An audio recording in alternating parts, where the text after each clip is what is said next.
same play every day. See your frown now melt away. Jump up high up in the air. Feel the joy now everywhere. Swim up, run up to the shore. Open your heart more, more, more. Shayla, Shayla, Shayla, la, la. Shayla, Shayla, Shayla, la, la. Shayla, Shayla, Shayla, la, la. Hi, my name is Key Fitch, and welcome to the Pink Powerhouse Show, brought to you by Society Bites Radio, which is a part of the Radio Ear Network family. Hey, today I have an amazing guest in the studio with me today. He is one of the co-owners of this fabulous new restaurant located in Palmetto, Florida.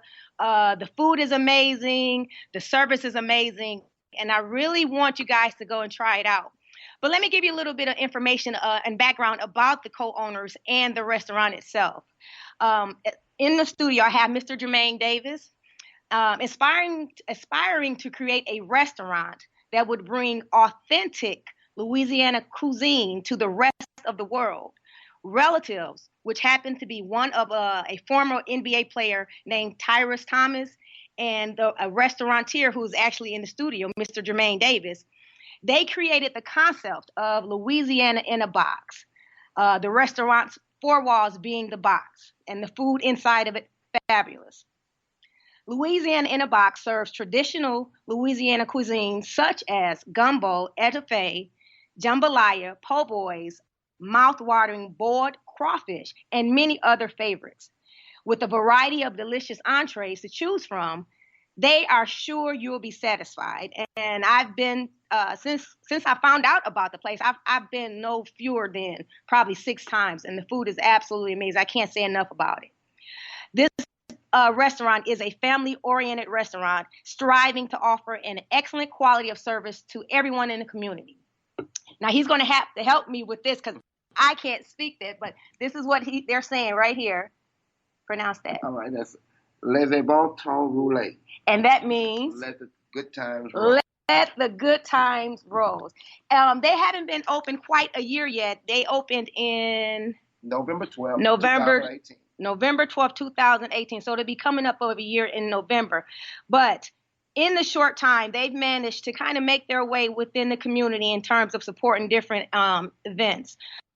They've sponsored teachers' appreciation lunches for Manatee Elementary.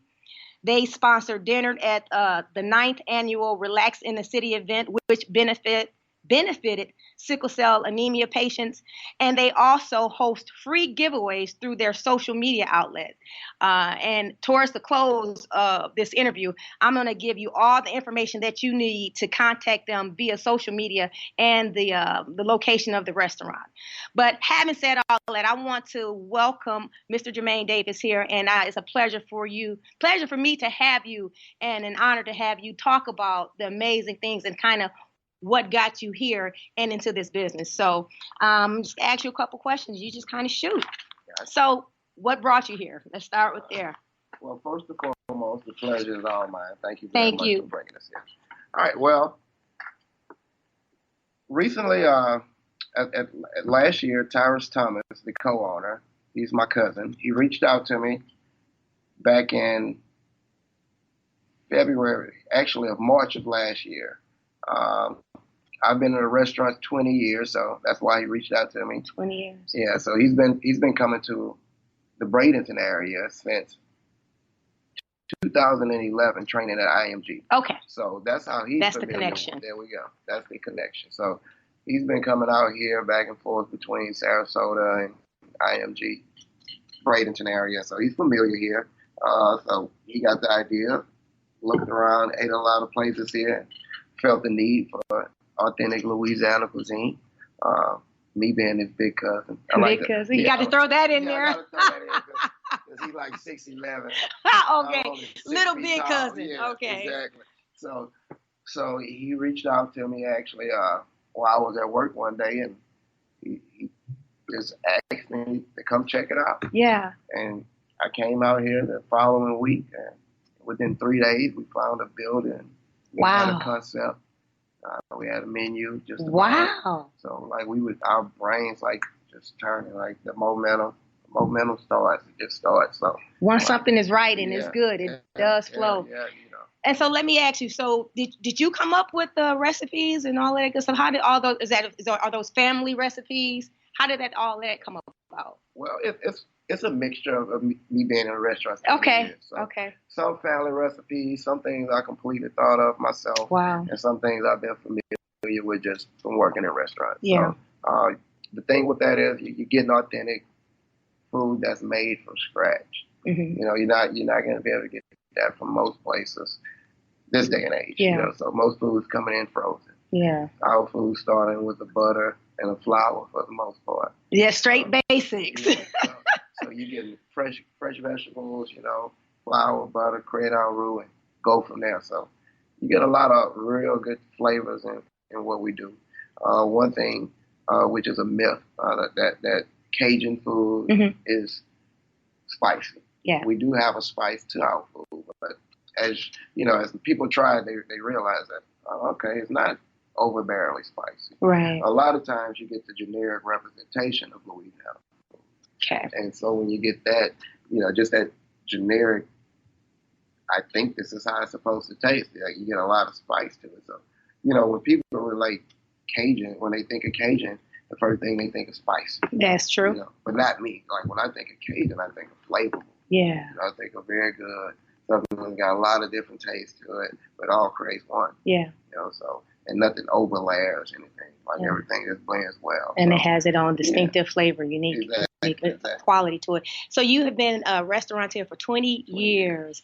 Was it always within Louisiana cuisine, or was it just kind of a mixture of a lot of different things? All right. So when I was 16, my first job was with Jason's Deli. So there's a Jason's Deli in Sarasota. They're nationwide, big chain, probably about 300 restaurants or so. I started there when I was 16. And I left at 26. Oh, wow. Okay. So I stayed there for 10 years. I really got my restaurant experience from just 2 jobs. Wow. Okay. So Jason's Deli, I stayed there for 10 years. I learned a lot about structure there. I learned a lot from the corporate side, you know, management, business aspect of it. That's important. And dealing with people in general. Mm-hmm. Like it was certain things that we had to do as managers that forced you to talk to every guest that come in. Absolutely. So all that, the things that came with Jason Deli was a lot of structure and it just forced you to be good, you know, at what you're doing. So. Well, I'll tell you what, the customer service at Louisiana in a Box is phenomenal. So that culture that you learned in your previous jobs, you've certainly brought that to the restaurant because every single person is, hey, how you doing? Coming up to the table. Not even your servers. I mean, every worker in there, they're just extremely nice. And they're making sure that you're okay. It's not even their table. They just want to make sure that you're good, you're comfortable, asking about how your families are. I mean, it's that culture, you've nailed that. Right. And you that's one thing that stands out outside of the food, and you feel like you got to unbutton your pants because you eat so much. You're overwhelmed by the service, and so thank you for bringing that culture to your establishment because that's very, very noticeable. Real quick, I'm glad you hit on that because me not being familiar with the area at all, initially coming out here last year, me and Tyrus, we ate at so many different places. I bet. And initially, our thoughts were, we're going to kill it because no one has the food we have. Nobody, you're right. As we ate in more and more places, we started to see the service wasn't great at a lot of places as well. So my mindset pretty much changed because I know the guest service of my expectation. Yeah. So I knew we were going to be one up on everyone just off of that because guest service is more important than anything you do. Right. Because I can sell mediocre food but great service, and it makes that mediocre food great. That's right. Psychologically, it can just do a lot to you. So, like, if you have poor service, you can have great food, but the food's not going to be as great. Yeah. Well, you guys nailed that. And, you know, you do have a great product. So it just happens you have great service and great food. So it's a win-win on both accounts. Now, how hard was it? So you both are originally from Louisiana, Correct. You and your cousin. And how hard was it to from concept. So you had an idea of what you wanted to do. You said you got to build. And how hard was it to go from paper concept to finished product inside a building? Let's get ready to open. How was that process? Because there are a lot of people who are entrepreneurs. The whole premise of the show is to kind of understand where people's mindset were and when they were thinking about these things. And if somebody's on the fence about doing something, maybe you can say something or maybe give them a word of advice, or at least from your experience, that may push them over to go ahead and actually go out and try it. So what was that process like for you guys? Okay. Just from the viewer's perspective, first thing I want to say is I'm blessed to be able to do what I literally love doing. Yeah. Not many people can say they 100% love doing this. I take my worst day here doing this compared to anybody the best day at what they do. Yeah, that's powerful. This is what I feel like I'm led to do. I touch people in more ways than I realized as a young man. It took me growing to realize that. So just doing what you love is the most important thing when you deciding on from a business aspect, is from the entrepreneur side. Yeah. Just make sure it's something you want to do first and foremost. Because it doesn't feel like a job at that point, right? Exactly. So it takes you a lot further with the stumbles and the Yeah. hurdles. The other thing is like we had some hurdles, but we only looked at it as just part of it. Like you're gonna have those regardless. We had a lot of things that slowed us down as far as construction, getting our POS systems in place. Just the regular permitting, all of that stuff. Exactly, the permits, all that, getting our liquor license, all of those things. It took a little longer than we thought, but it was just all a part of it. Just built more for what we wanted. Yeah. It made our urge for it stronger because we weren't giving up regardless. Right. So, like we knew we were in it. So just from concept being in March, starting with our concept to opening in November 12th.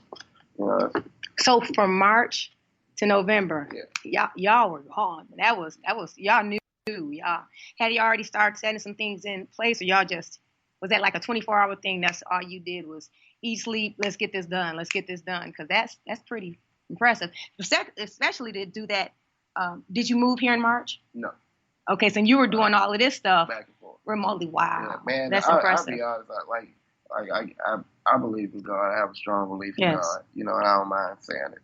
So back in December of 2017, I just started feeling a urge, like I just thought, not an urge, but I started feeling like a huge blessing, like just coming my way.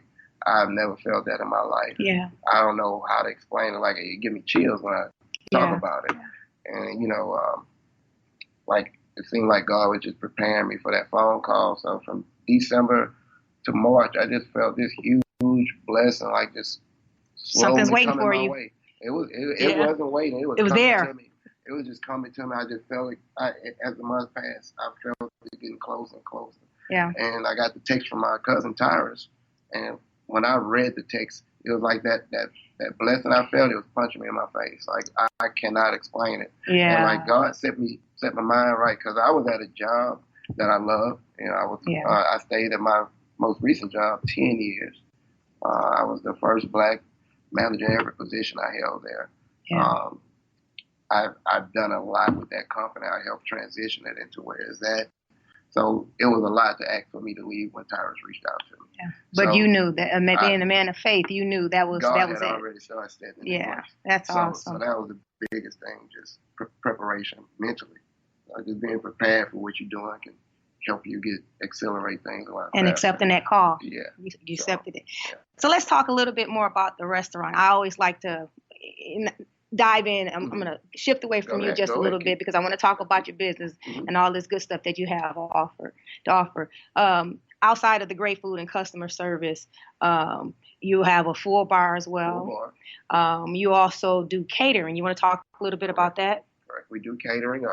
We've recently done a huge catering draw for 400 people with Kellogg and Kimsey Construction. Awesome. We did 350 pounds of crawfish, boiled crawfish. We did enough of jambalaya on site, cooked on site for 400 people. Wow. Burgers. We did boiled sausage, a few other items. Did a big job with them, and everything went perfect with that. Our catering side of things You can find our catering menu on our